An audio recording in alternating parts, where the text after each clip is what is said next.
오늘 하나님 말씀을 함께 나누겠습니다. 하나님 말씀은 마태복음 16장 15절 말씀입니다. 우리가 함께 하나님 말씀 봉독하겠습니다. 이르시되 너희는 나를 누구라 하느냐. 아멘. 우리가 되게 유명하게 알고 있는 말씀이 이제 그 다음 구절이죠. 마태복음 16장 16절 말씀, 주는 그리스도시요 살아계신 하나님의 아들입니다라고 하는 그 베드로의 정말 위대한 고백이죠. 이것이 왜 위대하냐면 이 베드로의 이 뒤에 나오는 고백이 우리 이 땅에 있는 교회의 기초이기 때문에 그래요. 베드로가 자기 불지불식간에 예수님에 의하면 하늘에 계신 아버지께서 알게 하셔서 고백하게 한 주는 그리스도시요 살아계신 하나님의 아들입니다. 이 땅에 있는 정상적인 교회라면 예수님을 그리스도요 하나님의 아들이라는 고백 위에 세워져야 되는 거죠. 만약 이 땅에 교회가 있는데 예수님이 그리스도 메시아 구원자이시고 하나님의 아들이라는 고백이 아니라 어떤 사람이 바로 우리의 그리스도고 하나님의 아들이다라고 하는 교회는 교회가 아닌 것입니다. 이 땅에 수많은 그런 교회들이 있잖아요. 표면적으로는 하나님의 이름을 가지고 있는 교회들이죠. 표면적으로는 예수님의 이름을 가지고 있는 교회들이고, 표면적으로는 성경에 관계된 명칭을 쓰는 교회들이라 할지라도 그들의 그 믿음의 고백과 기초 안에 이 베드로가 한 고백, 예수님은 바로 그리스도시고 하나님의 아들이라는 고백이 없는 교회는 교회가 아닌 거예요. 그거는 그냥 아무리 교회라는 간판을 크게 달았다 할지라도 하나님이 볼 때는 그것은 교회가 아닌 건물인 것이고, 교회가 아닌 모임인 것이고, 바로 사단의 회인 것이죠. 바로 계시록에서 그들이 유대인이라고 하지만 실상은 사단의 회다 이렇게 표현하셨어요. 근데 이 그 베드로의 그 위대한 고백, 그 위대한 고백을 낳게 한 질문이 바로 오늘 질문이죠. 이르시되 너희는 나를 누구라 하느냐. 제가 이 질문을 가지고 이렇게 생각해 봤어요. 이 질문의 의미가 뭘까? 왜냐하면 그 전에 예수님이 다른 사람들이 나에 대해서 뭐라고 말하느냐고 물으셨단 말이죠. 그러니까 제자들이 예수님은 뭐 예레미야다, 엘리야다, 다른 선지자다, 여러 가지 사람들이 그렇게 말하고 있습니다 라고 했을 때 주님이 그러면 너희는 나를 누구라 하느냐고 물으시는 거예요. 마치 저는 이렇게 가만히 이것을 눈으로 보다 보니까 이런 생각이 들었어요. 마치 세상은 예수님에 대해서 어떻게 생각하는 거에 대해서 너희는 어떻게 생각하냐는 거죠. 이 세상은 예수님을 뭐라고 말을 하는 거에 대해서 너희들은 어떤 생각을 가지고 있느냐, 그들과 똑같은 생각을 가지고 있느냐, 아니면 그 세상이 예수님에 대해서 말하고 있는 것과 너희들은 다른 생각을 가지고 있느냐 하는 것이죠. 우리가 교회에 다니고 교회 예배를 드리고 또 교회 성도로 등록이 돼 있다 할지라도 이 세상에서 말하는 예수님에 대한 것과 같은 인식을 가지고 있다면 우리 세상과 같은 것이죠. 근데 만약에 우리가 이 세상에서 예수님을 말하고 있는 것과 다른 생각을 가지고 있다면 우리는 뭔가 다른 것입니다. 또 만약에 또 이 질문에 이런 느낌이 들게 됐어요. 만일 세상이 예수님에 대해서 말한 것에 대해서 내가 다른 생각을 가지고 있다면, 그 세상에 말하는 것과 동의하지 않는다면, 그러면 과연 우리는 예수님에 대해서 어떻게 생각하고 있느냐는 거죠. 세상과 다르게 어떤 생각으로 예수님을 생각하고 있느냐 하는 겁니다. 그리고 또 그 예수님에 대해서 우리가 세상과 다른 생각을 가지고 있다면 그 내가 가지고 있는 그 예수님에 대한 그 이미지, 예수님에 대한 그 결론이 어디로부터 온 것이냐 하는 것이죠. 저와 여러분이 깊이 생각한 결과로 내 자신이 내린 결과가 이것저것을 다 따져보니까 예수님이 이렇습니다라고 결론을 내린 것인가, 아니면 또 우리가 얻을 수 있는 많은 정보나 자료를 통해서 내린 결론이 예수님에 대한 결론이냐 하는 것이죠. 그리고 또 한 가지 또 생각을 하게 됐어요. 우리가 어떤 예수님에 대한 어떤 결론이나 생각을 갖고 있다면 정말로 예수님에 대한 정확하고 객관적인 그런 정보가 어디에 있을 수 있느냐 하는 거예요. 주님은 어쨌든 제자들에게 너희는 나를 누구라 하느냐라고 질문하셨고, 우리가 오늘 읽은 말씀은 또 우리에게 질문하고 있는 것이죠. 너희는 예수님에 대해서 세상과 같은 생각을 가지고 있느냐? 아니면 세상과 다른 생각을 가지고 있느냐? 세상과 다른 방법으로 예수님을 생각하고 있다면 그 근거가 정확하고 바른 것이냐? 라고 하는 것을 우리에게 질문하고 있다고 제가 느꼈습니다. 예수님은 누구인가? 대부분의 사람들이 실제로 대부분의 사람들이 예수님이 누구인지 알지 못하거나 잘못 알고 있습니다. 우리는 맨날 교회에 오니까 예수님은 누구죠? 라고 당연히 자연스럽게 얘기하지만 이 땅에 있는 대부분의 사람들은 예수님이 누군지 몰라요. 우리가 알고 있기 때문에 그들도 우리가 알고 있는 것처럼 알고 있겠지라고 우리가 자기도 모르는 사이에 우리가 그렇게 생각하는 것 같아요. 그래서 가끔 그들이 교회에 대해서 예수님에 대해서 어떤 교회의 일에 대해서 잘못된 말을 할 때 왜 저런 생각을 하지? 라고 우리는 오히려 말도 안 돼라고 말을 하죠. 근데 실은 우리가 생각하는 것처럼 세상이 예수님을 그렇게 생각하지 않습니다. 예수님을 알지 못해요. 예수님을 모릅니다. 아주 옛날에 일본 전도여행을 갔을 때 일본 그 대학생들하고 서로 전도를 할 기회가 있었는데 예수님에 대해서 설명할 길이 없더라고요. 예수님을 모른대요. 진짜 모르냐 그랬어요. 근데 진짜 모르는데 자기는 들어본 적이 없대요. 예수 그리스도라는 이름 자체를. 그 친구가 뭐 시골 사람이 아니었거든요. 일본에서 두 번째 큰 도시에 있는 대학에 다니는 대학생이었거든요. 한 번도 들어본 적이 없대요. 그리고 제가 너무 신기했어요. 어떻게 이런 비문명인이 있을 수 있을까? 내 기준인 거예요. 예수님을 모르고 어떻게 살아갈 수가 있지? 그건 내 기준인 것이죠. 저희 가정이 처음에 제주도에 왔을 때 전도를 하러 가는 곳이 제주대학이었어요. 제주대학이 국립대학이잖아요. 그렇죠? 정말 좋은 대학이잖아요. 가서 어느 친구를 만나서 예수님을 전했더니 자기 예수님을 들어본 적이 없대요. 정말이냐고 물어봤어요. 거짓말하지 말라고. 그다음에 자기는 태어나서 한 번도 교회를 가본 적이 없대요. 그거 내가 거짓말하는 것 같다고 그랬어요. 그랬더니 교회가 절처럼 생겼어요. 그러더라고요 나한테. 그래서 내가 진짜 너는 교회를 안 가봤구나 라고 생각했어요. 저와 여러분이 생각하는 것 이상으로 세상은 예수님에 대해서 몰라요. 진짜로 모르다는 사실을 우리가 알아야 돼요. 그래서 내가 만나는 사람이 예수님을 모르는구나 라고 생각하고 우리는 예수님을 말해줘야 돼요. 우리가 생각하는 아주 기초적인 예수님에 대한 기초나 지식이나 실은 역사적인 사실이라도 알고 있을까? 모릅니다. 예수님이 언제 태어났냐고 물어보면 그걸 어떻게 하냐고 그래요. 지금이 몇 년이죠? 그러면 자기가 몇 년이라고 그게 예수님이 태어난 것에 대한 기준이에요. 그러면 진짜 그러냐고 물어봐요.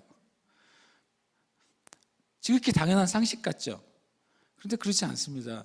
그 상식, 우리가 생각하는 예수님에 대한 상식을 세상의 수많은 사람들, 실제로는 예수님을 믿지 않고 있는 대부분의 사람이 관심이 없고요. 그것에 대한 알아야 될 이유도 없어요. 그렇죠? 그걸 모른다고 살아가는데 전혀 지장도 없는 것이죠. 더 심각한 문제는 교회 다니는 그리스도인이라고 불리는 사람도 예수님에 대해서 바로 알지 못해요. 만약에 성경엔 예수님에 대해서 글이 얼마나 많이 있습니까? 무지하게 많잖아요. 그죠? 만약에 복음서를 그냥 지금부터 마태복음 1장부터 요한복음까지 쭉 읽는다고 생각해 보세요. 몇 시간 걸리겠어요? 반나절 이상 걸리지 않겠어요? 그렇죠? 그러면 교회 다니는 사람이 예수님에 대해서 1시간 정도는 얘기할 수 있어야 되지 않겠어요? 그죠? 성경을 이 복음서만 읽는 데에도 천천히 읽으면 6시간, 7시간이 걸린다고요.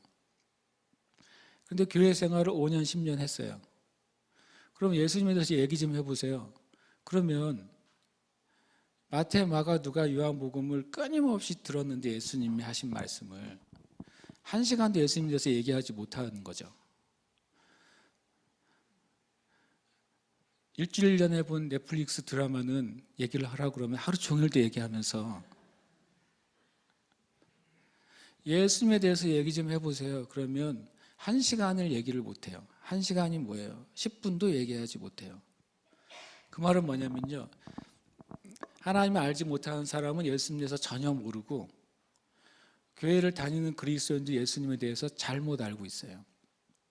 그리고 실제로 잘 알지 못해요. 그게 실은 문제죠. 그게 문제인 거죠. 예수님이 누구인지 알지 못하기 때문에, 예수님에 대해서 바로 알지 못하기 때문에 잘못된 기독교, 잘못된 교회, 잘못된 목회자, 잘못된 그리스도인들을 욕하는 거예요. 예수님에 대해서 바로 안다면 감히 기독교를 욕할 수가 없을 거예요. 진짜 안다면. 예수님에 대해서 진짜 안다면 진짜 예수님 말씀대로 살아가는 성도들을 감히 비판할 수 없을 거예요. 하나님께서 구원의 통로로 사용하시는 교회를 감히 함부로 그것을 이제 폄훼하거나 그렇게 할 수가 없을 거예요. 예수님에 대해서 진짜 알게 된다면. 그게 정말 우리의 문제이죠. 그래서 우리가 우리의 삶과 예수님을 알게 될 때 정말 진정한 구원과 우리의 인생의 답과 또 축복이 우리가 임하는 줄 믿습니다. 여러분, 예수님을 알기를 간절히 원하시길 축복해요. 단순한 기도부터 시작하면 좋겠어요.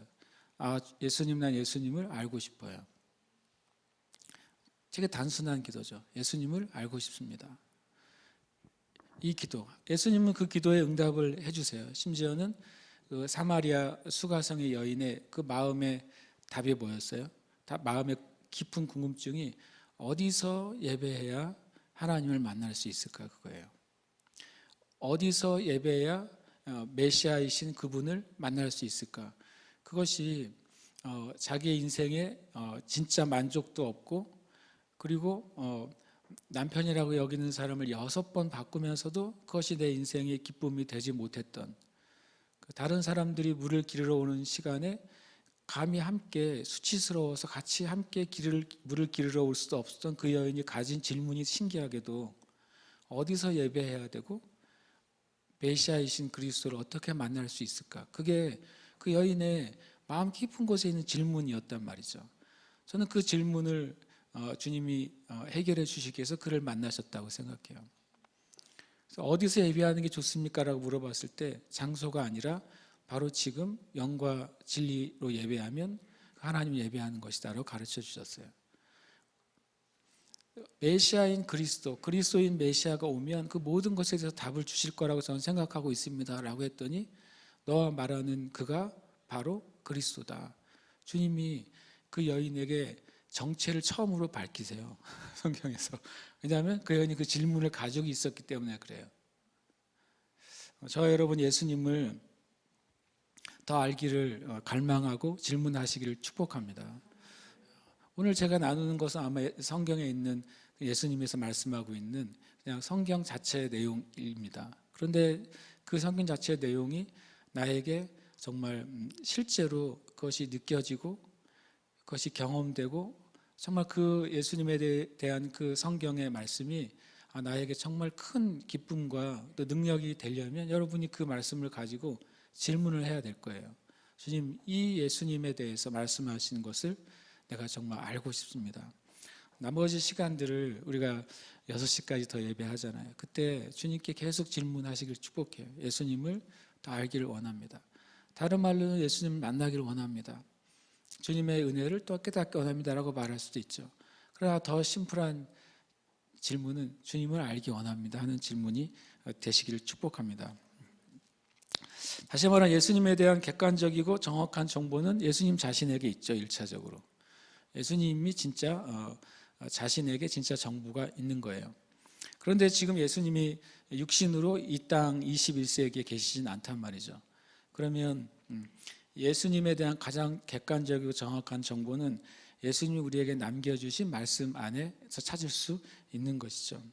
근데 신기하게도 예수님에 대해서 주님은 너희는 나를 누구라 하느냐라고 말씀하셨을 때 우리가 아는 것이라고 말씀하시지 않는다는 게 굉장히 신기해요.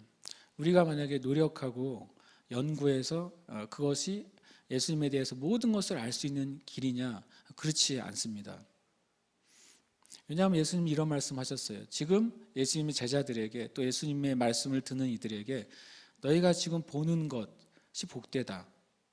너희가 지금 듣는 말씀이 복되다. 왜냐하면 그 전에 수많은 왕들과 선지자들이 너희가 보는 것을 보기를 그렇게 갈망했고 너희가 지금 듣고 있는 이 예수님의 말씀을 듣기를 그렇게 갈망했는데 그들이 보지 못했고 듣지 못했다는 거예요. 그러니까 그 단순히 우리의 그 노력과 갈망만으로 예수님에 대한 그 알미 완전히 채워질 수가 없는 것이죠. 주님이 이런 말씀을 하세요. 요한복음 14장 21절에 나의 계명을 지키는 자라야 나를 사랑하는 자니 나를 사랑하는 자는 내 아버지께 사랑을 받을 것이요 나도 그를 사랑하여 그에게 나를 나타내리라. 놀랍게도 예수님에 대한 정확한 정보와 진짜 사실은 아는 것이 아니라 실은 알게 되는 거예요. 놀랍게도요. 알게 된다고 말씀하셨어요. 예수님을 사랑하는 자에게 그에게 자신을 나타내겠다. 예수님이 누구인지를 알려주겠다고 말씀하신 거죠. 근데 똑같이 여기서도 이렇게 말씀하세요. 시몬 베드로가 주는 그리스도시요 살아계신 하나님의 아들입니다라고 고백했을 때 주님이 곧장 이어서 이 말씀하십니다. 예수께서 대답하여 이르시되 바요나 시몬아 내가 복이 있도다. 이를 내게 알게 한 이는 이라고 표현합니다. 그러니까 이 시몬 베드로가 예수님을 안 것이 아니라 알게 되어진 거죠. 하나님의 은혜로 알게 됐어요. 그때 누가 이 말씀을 읽다가 베드로의 본명이 바요나 시몬이라고 얘기하더라고요. 바요나 시몬은 바요나는 요나의 아들이라는 뜻이에요. 바디메오, 디메오의 아들. 바디메오는 그 소경의 이름이 아니에요. 그 성경 퀴즈 잘못 내면 안 되는데 원래 그 예수님 여리고성 앞에서 눈을 뜬 소경의 이름은 답은 뭐예요? 모른다예요. 성경에 바디메오는 디메오의 아들인데 그가 눈을 멀은 사람이라는 것을 얘기할 뿐이죠. 몰라요 이름. 바디메오 이름 아닙니다. 바요나도 이름 아닙니다. 혹시 나중에 헷갈리지 마시라고. 어쨌든 이 시몬은 베드로는 알게 된 거죠. 그러니까 실은 우리가 성경을 읽지만 읽는 것은 나죠. 근데 그 읽는 성경 안에서 진리를 깨닫는 건 내가 아니라 깨닫게 하실 때 내가 깨달아요. 참 놀랍게도요. 이게 하나님의 비밀이죠. 그래서 하나님이 어린 아이들에게 하나님의 비밀을 계시해 주신 것이 하나님의 뜻이라고 그랬어요. 너무 감사하지 않아요, 여러분? 만약에 우리가 히브리어나 헬라어를 잘 알면 더 잘 알겠죠. 실은 성경을 실제로 더 잘 알게 될 거예요. 근데 대부분의 그리스도인들이 히브리어나 헬라어를 배울 수 있는 그리스도인은 10,000명에 1명도 안 될 것 같아요. 그렇죠? 그런데 놀랍게도요. 때로는 우리가 히브리어나 헬라어를 모를 때에도 성경의 진리를 깨닫게 될 때가 있어요. 그것은 내가 아는 것이 아니죠. 알게 하시는 걸 내가 얻는 거예요. 그래서 제가 어떤 게 더 좋은가 생각해 봤더니 둘 다 좋은 거예요. 말씀을 더 깊이 내가 연구하고 배우는 거기에 참여하는 것 좋은 것이고 그 안에 주님이 또 계속 우리에게 깨닫게 해주시는 것 둘 다가 우리에게 참으로 필요한 것이죠. 시몬 베드로는 이렇게 고백했어요. 주는 그리스도시요 살아계신 하나님의 아들입니다.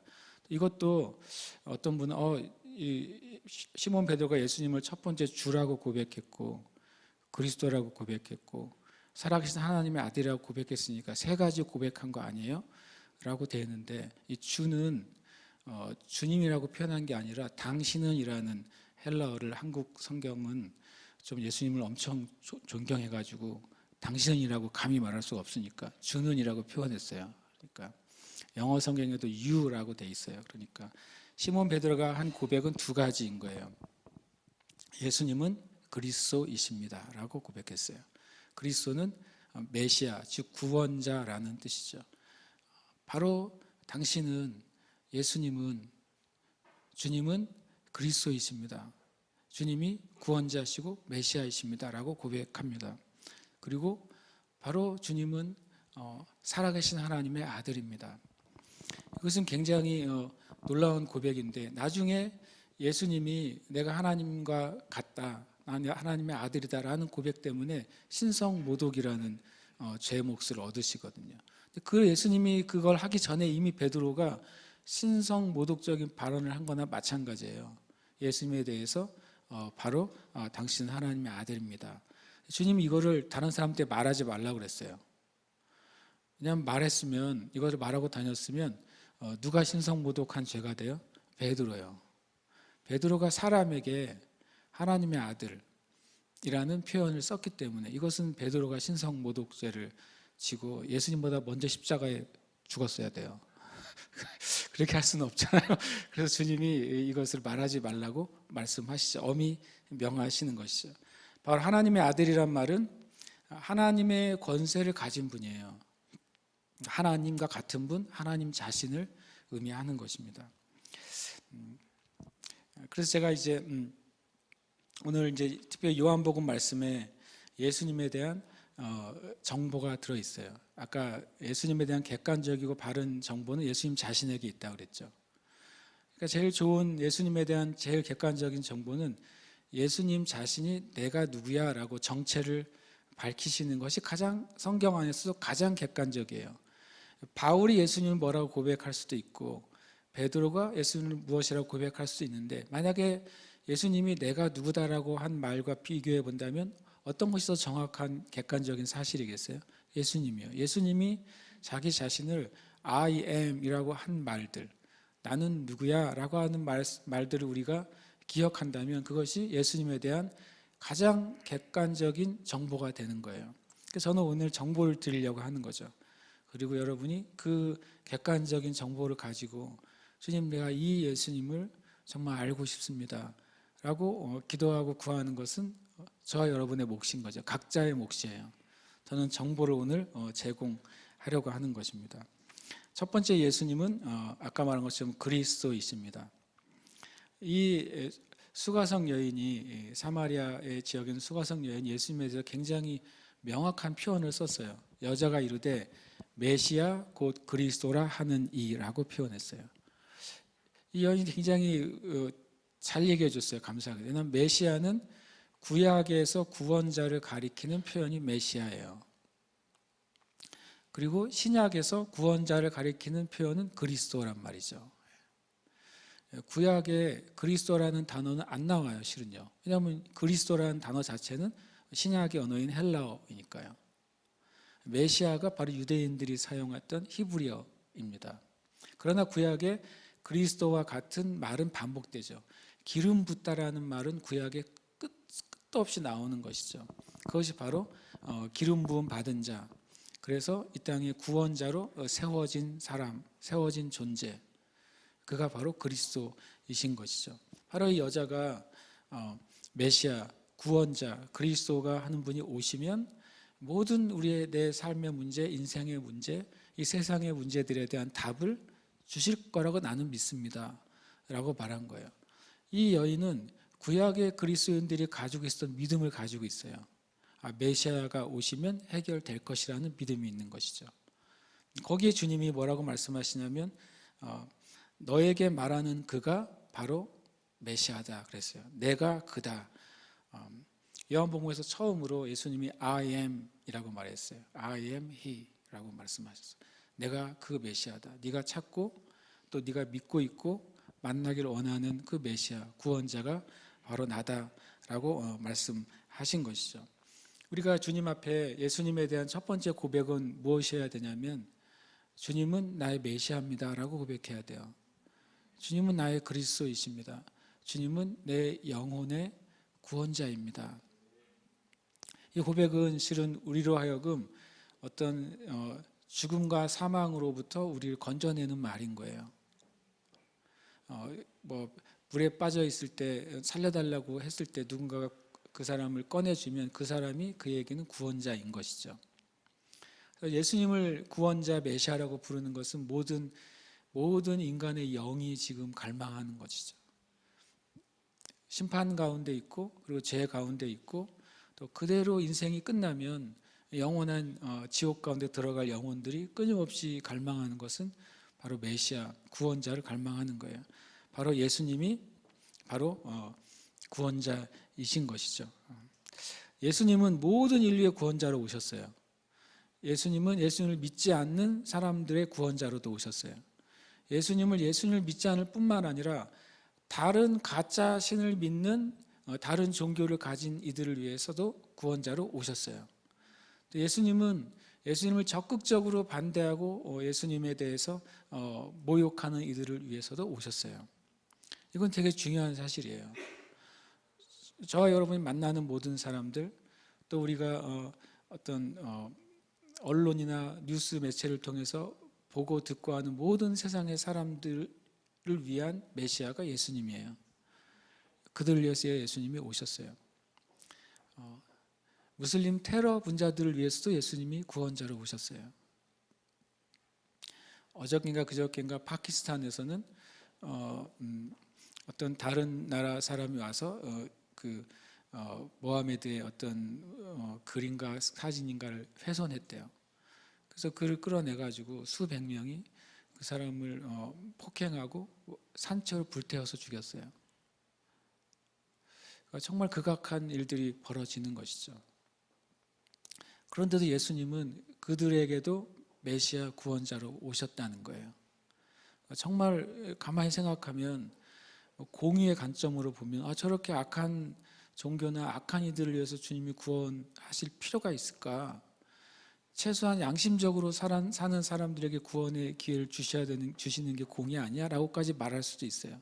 그러나 예수님은 모든 사람, 모든 인류를 위해서 구원자로 오셨다는 것이죠. 그래서 모두가 예수님이 필요한 존재예요.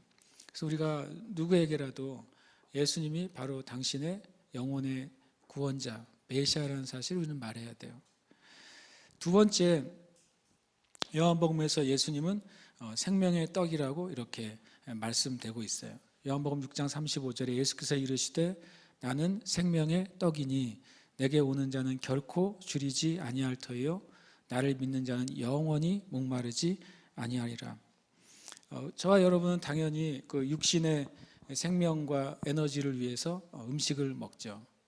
그리고 저와 여러분은 당연히 우리가 인생을 살아가는 지식과 삶을 위해서 당연히 지식을 먹습니다.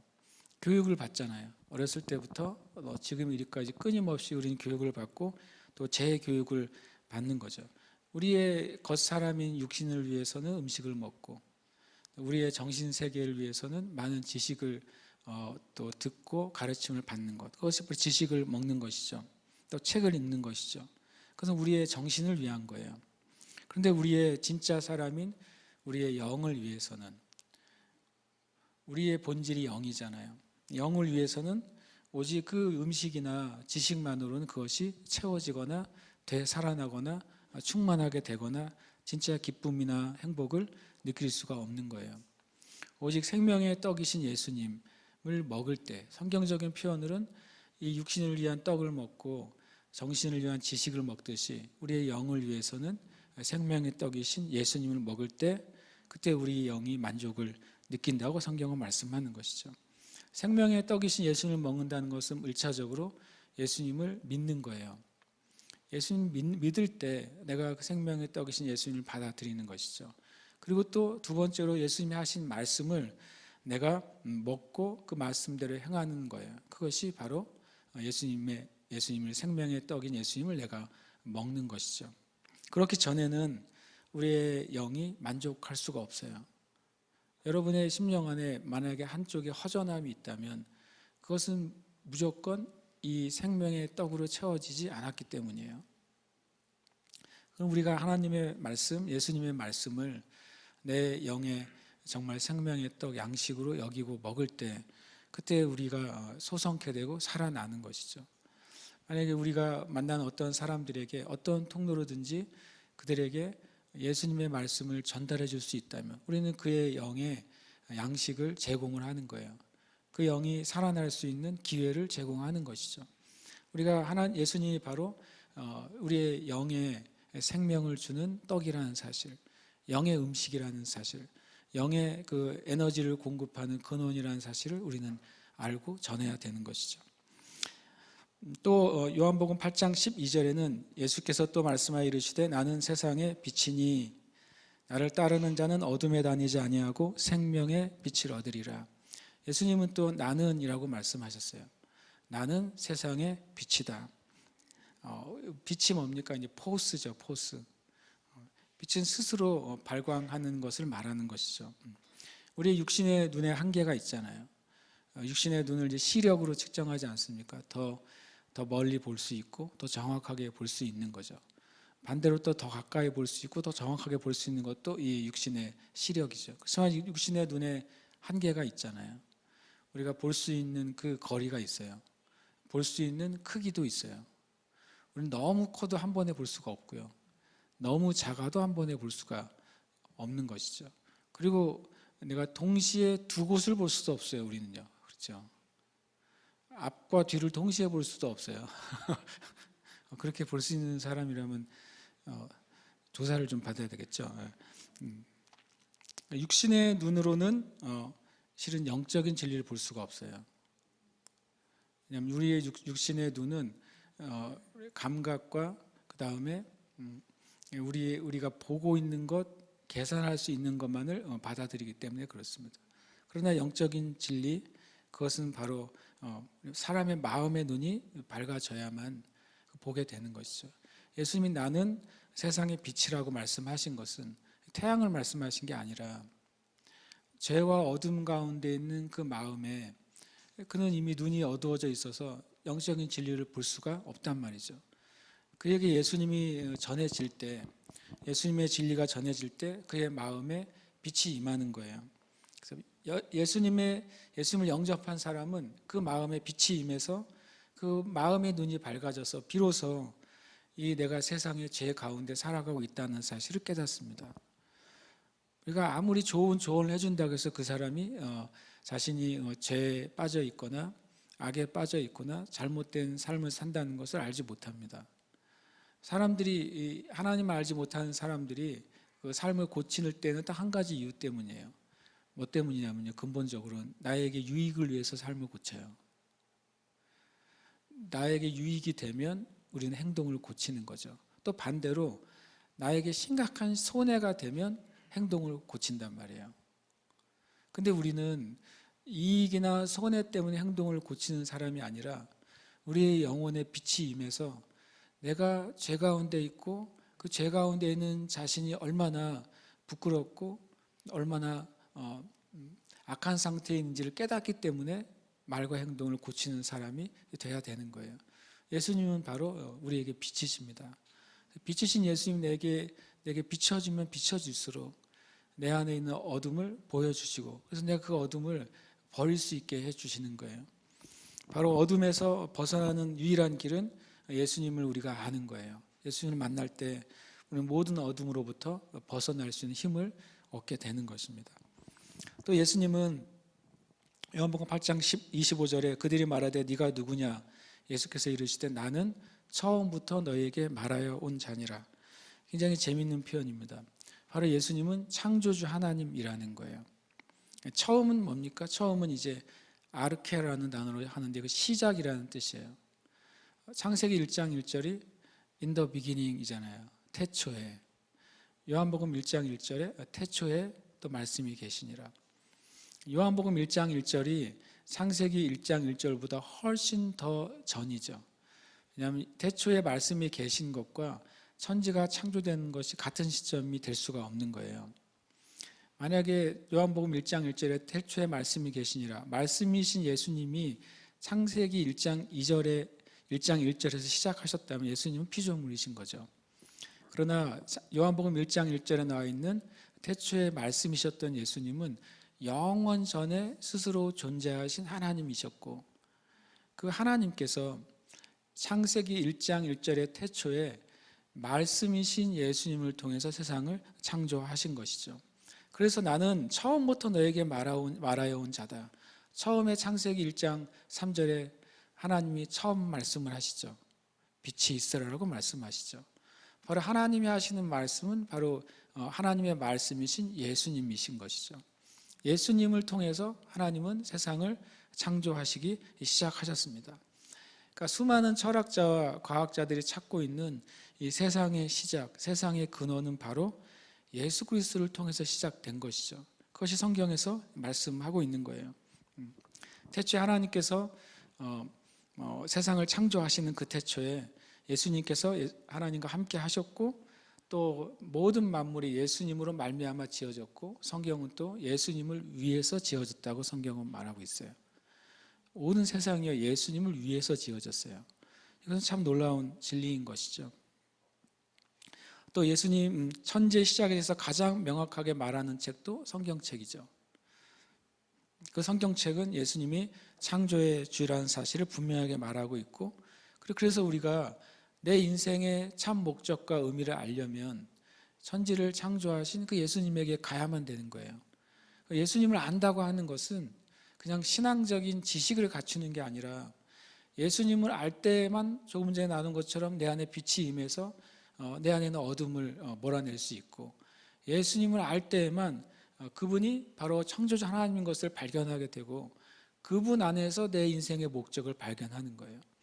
예수님을 아는 것은 곧 내 인생의 목적이 무엇인지, 내가 왜 이 땅에 존재하는지를 알게 되는 길인 것이죠. 그래서 우리는 주님께 나아가야 돼요. 창조주 하나님이신 예수님을 만날 때 우리의 삶에 놀라운 변화가 나타나는 것이죠. 요한복음 10장 33절에 이렇게 표현합니다. 유대인들이 대답하되 선한 일로 말미암아 우리가 너를 돌려 치려는 것이 아니라 신성 모독으로 인함이니 네가 사람이 되어 자칭 하나님이라 함이로다. 요한복음이 10장 30절에 주님이 이런 말씀하시거든요. 나와 아버지는 하나이니라 그랬더니 유대인들이 돌로 치려고 했습니다. 그랬더니 예수님이 나는 너희에게 선한 일을 했는데 왜 나를 돌려 치려고 하느냐라고 예수님이 또 물으시니까 이 유대인들이 이렇게 말한 것입니다. 선한 일 때문이 아니라 네가 선한 일을 아무리 많이 했어도 네가 스스로 네가 하나님이다, 자칭 하나님이다라고 말한 것은 우리가 견딜 수 없다라고 말했어요. 다시 말하면 예수님은 나와 하나님은, 나와 아버지는 하나다, 이 표현이 유대인들에게는 네가 하나님, 나는 하나님이다라고 하는 것과 같은 표현이 된 것이죠. 바로 예수님은 바로 처음부터 말해온 그분, 바로 태초에 천지를 창조하신 그분, 예수님 바로 창조주 하나님이에요. 이 사실을 우리가 기억해야 되는 것입니다. 그 다음에 예수님은 요한복음 10장 7절과 10절에 이렇게 말씀하세요. 그러므로 예수께서 다시 이르시되 내가 진실로 진실로 너희에게 말하노니 나는 양의 문이라.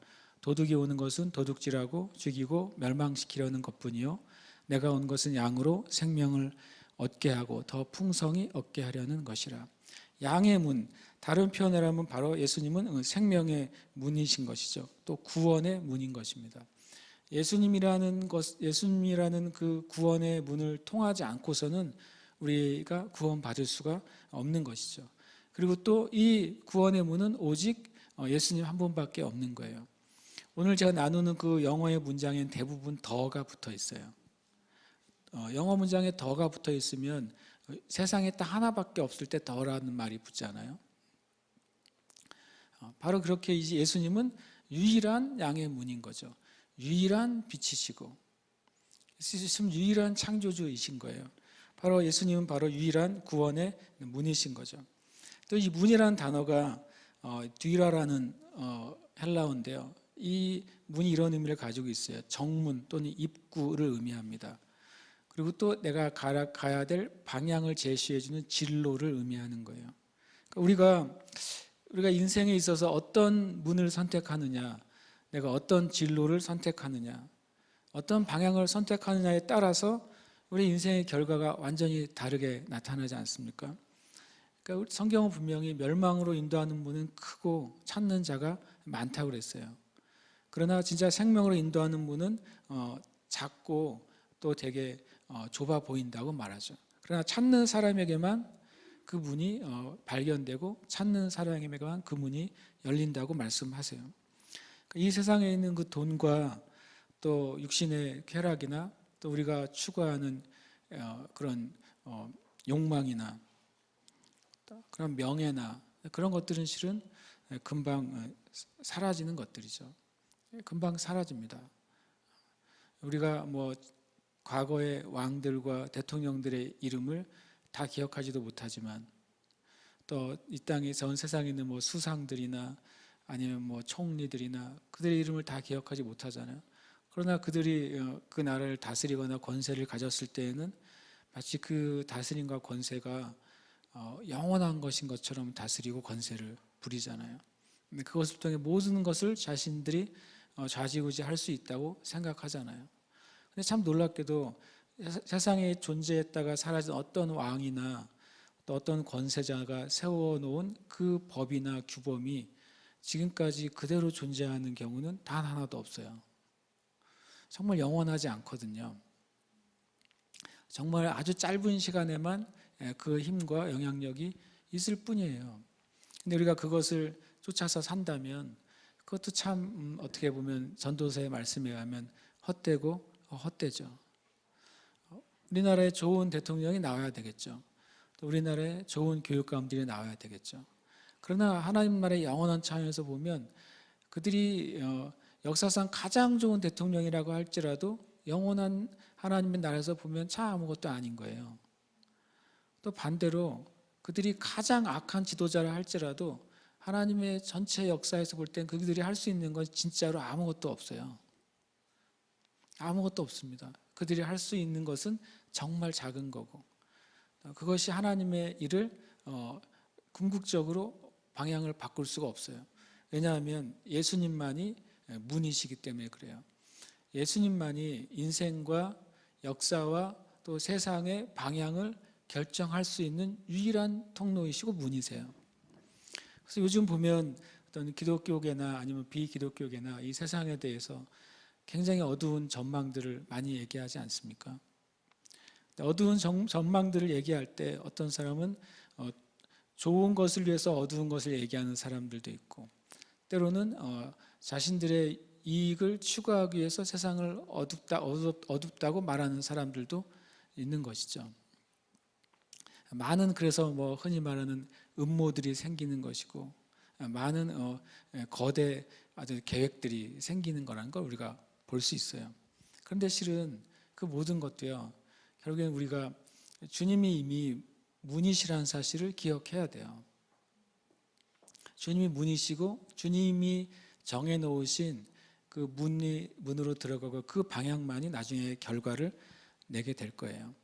지금도 저와 여러분의 삶 가운데 엄청나게 많은 그 세상의 진동이 일어나고 있을 때 우리가 살고 있잖아요.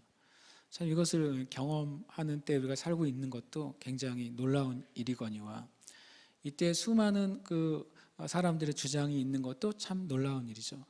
그런데 여러분 성경에 보면 주님이 이런 표현을 하셨어요. 마지막 때가 되면 메시아가 여기 있다, 메시아가 저기 있다, 집에 있다, 어디 있다 라고 말할 거라고. 근데 절대로 믿지 말라고 말씀하세요. 근데 마찬가지로요. 이 세상에 대해서, 미래에 대해서, 역사에 대해서 또 작게는 우리 대한민국의 미래에 대해서 예를 들어서 내년 3월 9일에 A가 대통령이 되면 이렇게 될 거야. B가 대통령이 되면 이렇게 될 거야. 수많은 예측을 우리가 갖잖아요. 저도 그런 게 이제 귀가 쏠깃하기도 하죠. 그런데 다시 또 이제 좀 이제 침착하게 되는 이유가 주님이 문이시거든요. 그리고 요즘 수요일마다 계시록을 같이 나누잖아요. 저 계시록을 읽으면서 제 마음이 굉장히 차분해졌어요. 아니 정해져 있잖아 이거 이런 생각이 들었어요. 결론이 정해져 있네. 내가 계시록을 쭉 읽는데 세상 나라는 예수님의 나라가 된다고 정해져 있네. 그걸 보니까 열심히 쟤네들 노력해도 그 열심히 해라. 내가 그렇게 생각이 들어요.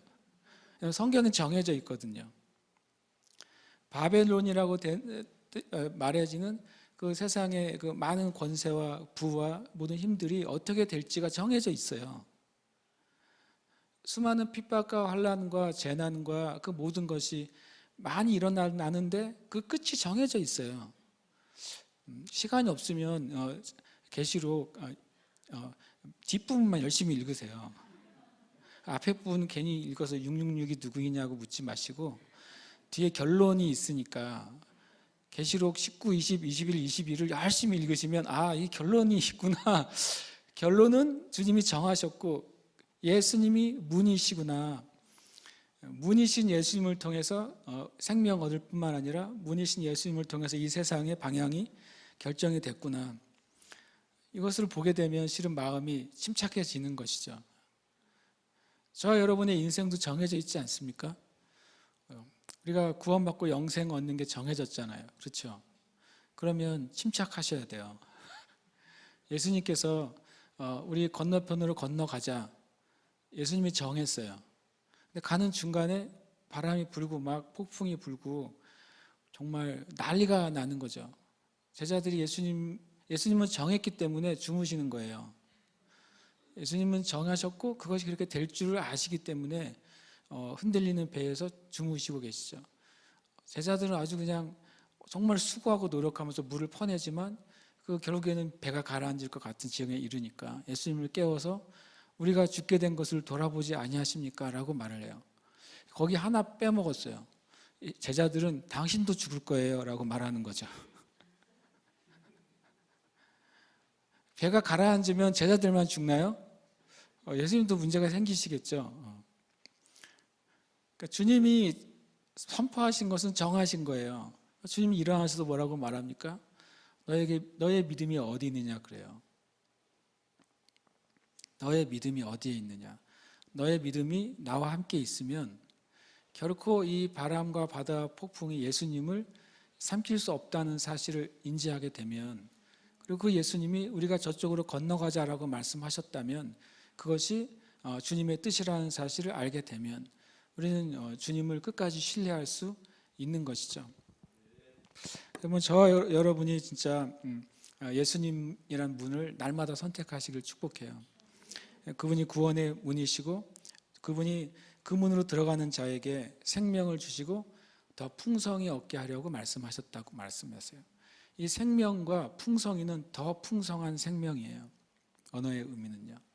우리에게 영적인 생명을 주셨고 그래서 우리가 영의 존재가 되게 하셨죠.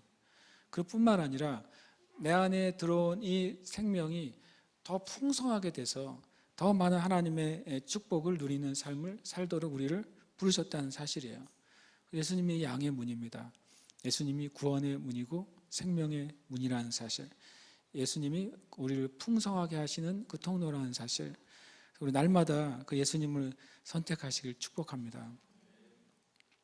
그 다음에 예수님은 요한복음 10장 11절에 보니까 예수님은 선한 목자라고 말씀하고 있습니다. 나는 선한 목자다. 그냥 목자가 아니라 선한 목자라고 말씀하세요. 왜 선한이라는 말이 굳이 필요했을까요? 예수님이 이 땅에 오시기 전에 수많은 악한 목자들이 많았기 때문에 그래요.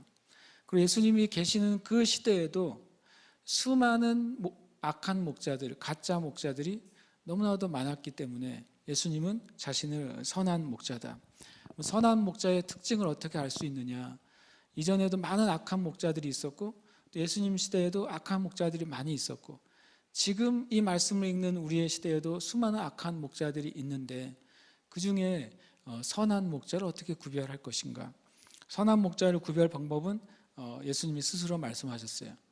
그 자신이 치고 있고 다스리고 있는 그 양들을 위해서 생명을 주는 목자, 그가 선한 목자라고 말씀하고 있는 것이죠.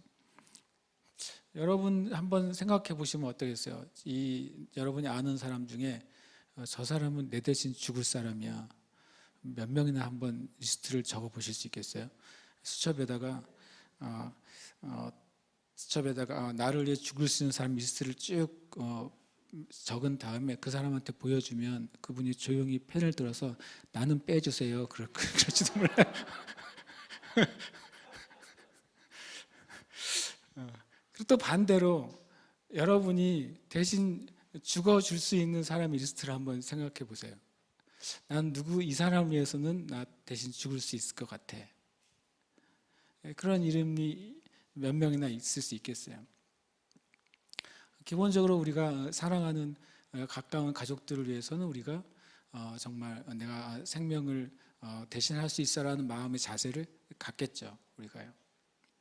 그리고 또 내가 또 어떤 이제 정말 따르거나 존경하거나 사랑하는 어떤 관계에 있는 사람들을 위해서도 우리가 혹 생명을 주거나 생명을 드릴 수 있겠다는 마음을 가질 수 있겠죠.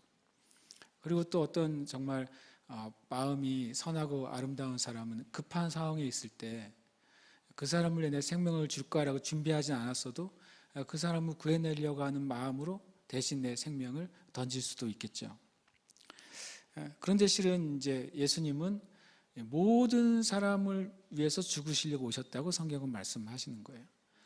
사랑하는 몇 명의 사람, 나에게 큰 의미가 있는 몇 명의 사람, 그리고 또 어쩔 수 없이 내가 그를 구해줘야 되기 때문에 내 생명을 던져야 되는 그런 경우가 아니라 예수님은 우리 모두를 위해서 죽으러 오셨다. 그분이 그래서 예수님은 모든 사람의 선한 목자이신 거예요. 예수님은 모든 사람을 위해서 죽으러 오셨고 또 그렇게 죽으셨고 그리고 다시 부활하셔서 지금도 살아 계시기 때문에 주님은 우리의 목숨을 대신하셨고 우리에게 생명을 주신 것이죠. 그래서 예수님은 우리에게 정말 선한 목자가 되셨어요.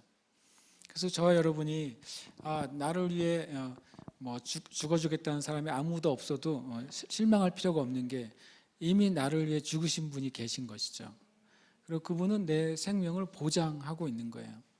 그분이 내 생명에 대해서 내 영혼에 대해서 100% 보장하고 있는 것이죠. 최고의 보험을 우리는 들었어요.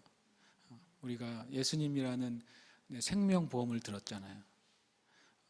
엄청난 우리 생명보험을 들었고 내가 죽으면 생명보험 값이 나오잖아요. 그게 영생이에요. 그러니까 우리가 언제 죽어도 우리는 정말 영원한 생명보험을 든 존재구나. 예수님이 나를 위해 죽으신 그리고 나에게 진짜 선한 목자가 계시구나. 나를 위해 목숨을 버린 분이 계시고 그것 때문에 내가 살아났구나. 이것이 우리에게 정말 어떤 우리의 인생을 살아가는 힘이 되어야 돼요. 아멘이십니까? 아멘. 그리고 또 이제 예수님이 어떤 분이신가? 저는 오늘 객관적인 정보를 제공해 드린다고 그랬고 요한복음에 주로 예수님이 나는이라는 I am이라는 예수님이 자기 고백, 예수님의 자기 정체를 밝히시는 말씀들이 등장을 하고 있습니다. 요한복음 11장 25절에서 26절에 예수께서 이르시되 나는 부활이요 생명이니 나를 믿는 자는 죽어도 살겠고 무릇 살아서 나를 믿는 자는 영원히 죽지 아니하리니 이것을 내가 믿느냐.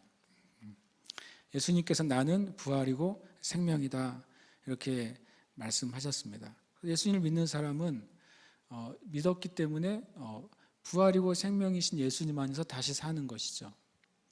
그리고 또 살아서 나를 믿는 자는 부활이고 생명인 예수님의 부활과 생명의 능력이 나에게 들어왔기 때문에 내가 다시 죄 가운데 영원히 죽지 않게 되는 거예요. 이것은 믿어야지 그 부활과 생명이 내 것이 된다고 말씀하시는 것이죠. 만약에 기독교에 그 부활이 없다면 기독교는 존재할 수가 없는 겁니다. 심하게 말해서 예수님의 십자가 사건은 있는데 부활 사건은 없다면 기독교는 없는 거예요. 그래서 부활은 십자가와 동일하게 중요해요. 왜냐하면 예수님이 죽으시고 살아나신 것은 두 가지 사건이 아니라 하나의 사건이에요. 우리 인간은 죽음의 결과가 끝이지만 예수님의 죽음의 결과는 부활이신 거죠. 그래서 우리가 주님과 함께 죽는 사람은 그 결과가 부활인 거예요. 주님과 함께 죽지 않는 사람은 그 결과가 죽음인 것이죠. 그러나 주님과 함께 죽는 사람은 그 결과가 생명이고 부활이라고 말씀하는 것이죠. 만약에 어떤 사람이 이제 죽었다가 부활했고 그 죽었다가 부활한 것을 본 증인이 한 500명쯤 된다. 그러면 엄청 탑 뉴스가 되겠죠. 근데 또 그 어떤 사람이 부활한 것을 본 500명이 평생 동안 그 사람이 부활했다고 하는 사실을 그 주장을 철회하지 않고 살아간다. 그건 정말 환상도 아니었고 진짜 사실이었다고 말하고 살아가면 그 부활은 정말 사실이겠죠.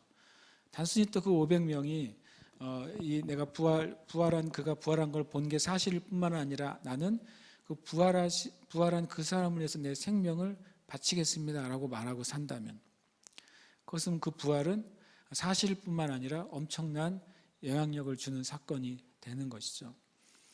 갈라디아서에 보면 예수님의 부활을 동시에 목격한 사람이 500명이라고 말씀하고 있습니다. 주님이 500명 앞에서 자신이 부활한 모습을 나타내셨어요. 그리고 그 500명 앞에서 성경에 의하면 부활한 모습으로 또 하늘로 승천하셨단 말이죠. 예수님이 죽는 장면을 본 사람은 수만 명이었어요. 수많은 사람이 그 십자가의 처형 장소에서 있었으니까.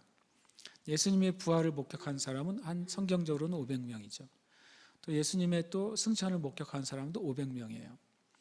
그 승천을 목격한 사람들 중에 120명이 성령의 세례를 받았고, 그들은 예수님이 부활하셨다는 사실을 증거하기 위해서, 또 예수님이 부활하셨다는 사실을 믿지 않는 사람들에게 자신의 생명을 주는 대가를 치르면서까지도 예수님의 부활을 대한 고백을 철회하지 않았어요. 그리고 그 부활에 대한 고백이 계속 다음 세대, 다음 세대, 다음 세대를 이어와서 저와 여러분에게까지 이른 거예요.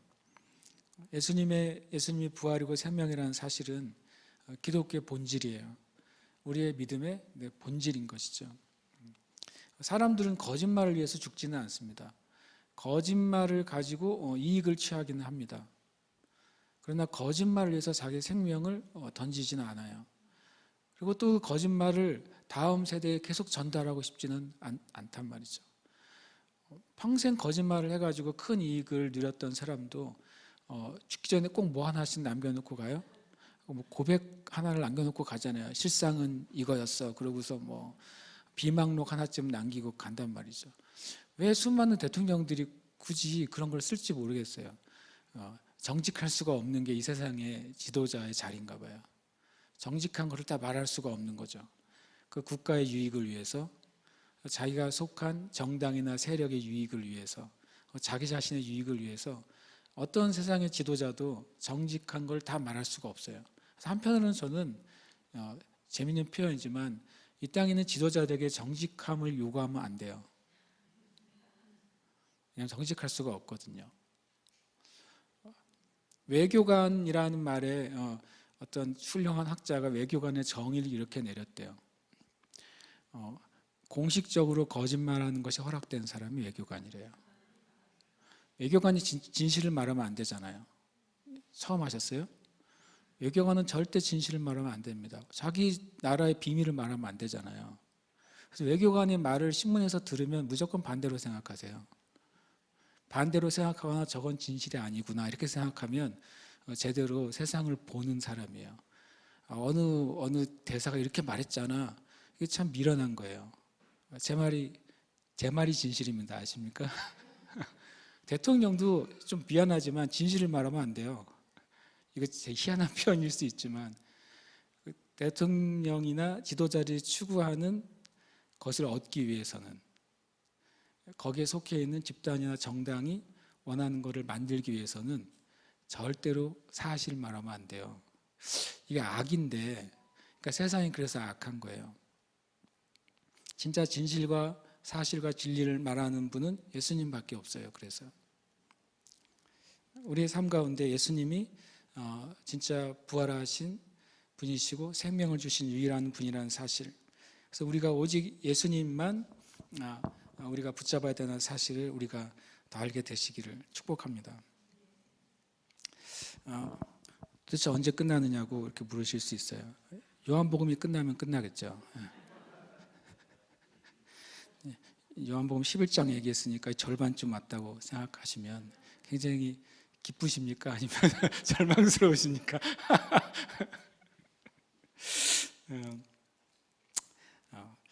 요한복음 13장 13절 14절에 이렇게 말씀하세요. 너희가 나를 선생이라 또는 주라 하니 너희 말이 옳도다.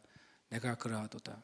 주님이 나는 주요 선생이라고 분명히 말씀하십니다. 내가 주와 또는 선생이 되어 너희 발을 씻었으니 너희도 서로 발을 씻어주는 것이 옳으니라. 바로 이 주라고 하는 것은 바로 최고 통치자를 의미하는 것입니다. 그리고 이 선생이라고 하는 것은 스승을 얘기하는 것이죠. 세상에 많은 통치자와 스승들이 많이 있지만 우리를 영원한 삶으로 인도하는 그 통치자와 스승은 예수님 한 분뿐인 것이죠. 그 통치자와 스승이 겸손하신 통치자, 겸손하신 스승이라는 사실이 너무나도 감사한 것입니다. 예수님의 제자들의 발을 씻어 주셨어요. 사람의 몸에 가장 낮은 것을 씻어 주시고 섬겨 주신 것이죠. 그리고 또 우리에게 똑같이 너희도 서로 발을 씻어 주는 것. 너희도 서로 제일 다른 사람의 연약한 부분들을 씻어주고 가장 연약한 이들을 돌봐주고 가장 연약한 이들을 위해서 너희들이 낮아지는 것, 그것이 주와 스승이셨던 예수님이 살아갔던 삶을 본받는 거라고 말씀하시는 거예요. 교회와 또 목회자와 그리스도인들이 이렇게 되기가 참 어려운 세대에 우리가 살고 있어요. 왜냐하면 교회도 외적으로나 또는 어떤 실제적으로나 더 큰 것, 더 많은 것, 더 부유한 것을 계속 추구하고 있고, 때로는 그것이 주님의 영광을 위한 것이라는 이름을 붙여서 계속 추구하고 있는 것이죠. 주님의 복음을 전하고 선교를 위한 것이라는 이름 안에서 더 추구하고 있는 것이죠. 또 교회에서 하는 사역을 이렇게까지 말합니다. 어느 목사님, 우리가 교회 방송 시스템이 KBS, MBC보다 못하면 되겠느냐 이렇게 말하는 목사님 들었어요. 와, 그래서 실제로 그 교회 어떤 스피커는 세계 몇 개 없는 스피커라고 하더라고요. 와, 굉장히 가서 구경을 하고 싶어요, 제가. 주님을 위해서는 좋은 것을 추구하는 건 저는 맞다고 생각합니다. 왜냐하면 솔로몬이 성전을 지을 때 솔로몬은 성전을 사치스럽게 지은 게 아니라 다윗으로부터 시작해서 최고의 것으로 성전을 지었어요. 최근에 어떤 이제 그 고대의 것을 계산한 어느 선교사님이 보니까 솔로몬이 성전을 지은 금이나 은을 가지고 현대로 계산을 했더니 100 몇 조가 되더라고요. 성전 하나 짓는데 100 몇 조를 썼어요. 솔로몬이요. 대단한 실은 하나님에 대한 사랑인 거죠, 실은. 그 자체를 우리가 비판할 수는 없어요. 그러나 만약 이 땅의 교회가 그때는 세상에 하나밖에 없는 성전이었잖아요. 그렇죠? 근데 지금 온 세상에 그 교회가 수백만 개일 거 아닙니까? 그 교회들마다 다 우리도 솔로몬 성전처럼 짓자. 그건 사치가 되는 거죠. 우리가 주님 앞에 정말 교회와 또 이 땅의 목회자들과 성도들이 서로 발을 씻어 주려고 하는가? 우리가 낮은 사람들을 위해 내가 낮아질 수 있는 그 마음이 있는가? 이건 참 큰 도전입니다. 예수님은 주로서 낮아지신 것이죠. 예수님은 스승으로서 낮아지셨어요. 여러분이 어떤 사람을 만나는데 그 사람은 예수님에서 너무나도 몰라요. 그리고 예수님에서 엄청나게 오해하고 있어요. 세상에 이럴 정도로 모를 수가 있나 해요. 근데 우리는 그들에게 그 진리에 있어서는 스승이죠. 근데 그가 모르고 오해하고 잘못 알고 있다 할지라도 우리가 그의 눈높이까지 낮아져서 그를 섬길 수 있는가? 당신은 잘못 알고 있고 잘못되어 있고 빗나가 있고 다 틀렸어요 라고 내가 말할 것이냐, 아니면 내 말과 행동을 통해 그가 섬김을 받는다고 느낄 것이냐. 이 땅의 교회를 또 이 땅의 성도들을 하나님 알지 못하는 사람들이 만났을 때 내가 교회를 통해 섬김을 받았다고 느낀다면, 내가 저 그리스도인을 통해서 내가 무엇인가 도움을 받았다고 느낀다면 우리는 주님의 본을 따르고 있는 것이죠. 근데 만약에 내가 교회를 가고 또 그리스도인이라는 사람들을 만나고 또 목사라는 사람을 만났는데 오히려 내가 정죄받고 그리고 내가 욕을 듣고 그리고 내가 또 잘못됐다고 하는 판단을 받았다고 느끼면 우리는 발을 씻어주지 못하고 있는 것이죠. 주님이 우리에게 주와 선생이 되셨고 그분이 섬기는 모습으로 우리에게 오셨다는 것. 이 주님을 아는 길이 뭘까요? 주님은 주여 선생이야. 이것은 주님을 아는 게 아니죠. 주님 말씀하신 것처럼 우리가 서로 발을 씻겨줄 때 예수님이 주님이시고 선생이라는 사실을 알게 되는 거예요. 요한복음 14장 6절에 예수께서 이르시되 내가 곧 길이요 진리요 생명이니 나로 말미암지 않고는 아버지께로 올 자가 없느니라. 예수님만의 구원이 길이죠. 예수님만의 구원의 생명이에요. 예수님만이 구원의 진리인 것입니다. 그래서 우리가 예수님을 그냥 마음을 다해서 붙잡고 의지하는 거예요. 여러분이 무슨 일을 하든지 예수님을 그냥 의지하세요. 예수님을 붙잡으세요. 여러분이 뭐 직장 생활을 하든지 공부를 하든지 아니면 어떤 실제로 주님을 위한 사역을 하든지 그냥 입으로 우리는 고백해야 돼요. 나는 이 일을 하는데 예수님을 의지합니다. 이 일을 하는데 주님의 도움이 나는 필요합니다. 이 고백을 계속할 때 우리는 그 하나님께로 가요. 하나님의 영역 안에 우리가 있게 되는 것입니다. 우리가 주님 앞에 주님을 벗어나 있는 삶을 회개해야 우리가 주님의 그 길과 진리와 생명이신 주님 안에 계속 머물게 될 것입니다. 요한복음 15장 14절에 15장 1절과 4절에 나는 참 포도나무요 내 아버지는 농부라 내 안에 거하라 나도 너희 안에 거하리라 가지가 포도나무에 붙어있지 아니하면 스스로 열매를 맺을 수 없음 같이 너희도 내 안에 있지 아니하면 그러하리라. 우리가 기억해야 돼요. 주님 분명히 예수님 안에 있지 않고는 열매를 맺을 수 없어요. 근데 예수님 안에 있지 않는데도 내 삶에 어떤 열매가 있다면 그것은 하나님과는 관계가 없는 열매일 것입니다. 저와 여러분 인생이 끝날 때 가져갈 수 있는 건 아무것도 없어요. 근데 뭘 가져갈 수 있냐면 내가 믿음으로 행한 삶의 열매만 가져갈 수 있어요. 왜냐하면 주님이 그 열매를 취하시겠다고 말씀하셨으니까. 저 여러분이 믿음으로 말한 그 말의 열매만 우린 가져갈 수 있어요. 이것이 하나님이 기뻐하시는 일이라고 행한 그 행동에만 주님이 그것을 가져가실 수 있는 것이죠. 하나님이 살아계신 것을 믿고 하는 찬양과 고백만 주님이 받으시는 거예요. 그러니까 믿음으로 하지 않는 것, 내가 예수님 안에서 붙어서 하지 않는 것은 전혀 주님께 주님이 받으시는 열매가 될 수 없는 것이죠. 저 여러분이 오늘 예배도 주님이 참 포도나무 내가 가지이기 때문에 주님을 믿고 하는 찬양, 믿고 하는 고백, 믿고 하는 예배는 주님이 그것을 세워보시고 받으시는 것이 되는 것입니다. 할렐루야, 아멘. 마지막입니다. 요한복음 18장 37절에 빌라도가 이르되 그러면 네가 왕이 아니냐? 예수께서 대답하시되 내 말과 같이 내가 왕이니라.